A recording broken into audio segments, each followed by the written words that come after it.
मौसम बदलने के कारण सभी को, हर किसी को सर्दी खांसी सभी को हो जाती है। तो आज मैं आप लोग के लिए शेयर करने जा रही हूँ आज का चाय बनाने के लिए। तो ये लौंग है, इलायची और जीरा, थोड़ा सा मिर्च है और दालचीनी है। और मैं इसको ना अदरक जो है कि काट काट के रख दी थी सूखने के लिए। तो ये अदरक का सूखा हुआ सौंठ है, साथ में इसको डालने से बहुत ही स्वादिष्ट बनती है चाय। तो इसको लेने के बाद इसको ग्राइंडर में डालकर इसको पीस लेना है। तो मुझे भी सर्दी खांसी हुई है, आज मैं आप लोग के लिए वीडियो बना रही हूँ, तभी जाकर मैं इस चाय को आप लोग से शेयर करने जा रही थी। तो तभी जाकर सोची कि क्यों नहीं शेयर कर दूँ। तो क्या आप लोग को अगर मेरी वीडियो पसंद आई हो तो लाइक शेयर ज़रूर करेंगे।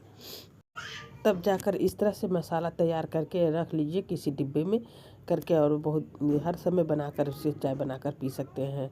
तो इसको क्या करें, इसे केतली में रखें और इसको हल्दी और मसाला सभी को डालकर कुछ देर तक चूरने तक रख दें। ये मैं इसको जवाइन का पेड़ लगाई थी, तो यही पत्ती तोड़कर चाय में डाल दूंगी तो बहुत ही टेस्टी बनता है, क्योंकि जवाइन पीने से भी फ़ायदा रहता है। तो मैं इसको पत्ती के तोड़ कर लेकर आई हूँ।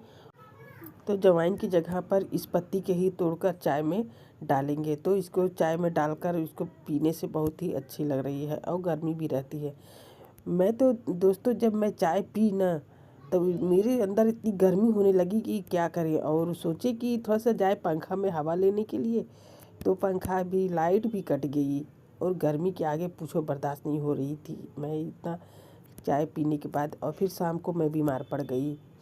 तो दोस्तों आप लोग के लिए तो मैं वीडियो एडिट करना बैठ रही हूँ, मेरी तो आवाज़ देख रहे हैं ना, बैठा बैठा सा लग रहा है। इसमें नींबू डालकर फिर इस तरह से पी सकते हैं। और इसमें शहद थोड़ा सा मिलाए, मेरा शहद थोड़ा सा जम गया था, मैं शहद डालकर तो फिर कप पी रही हूँ।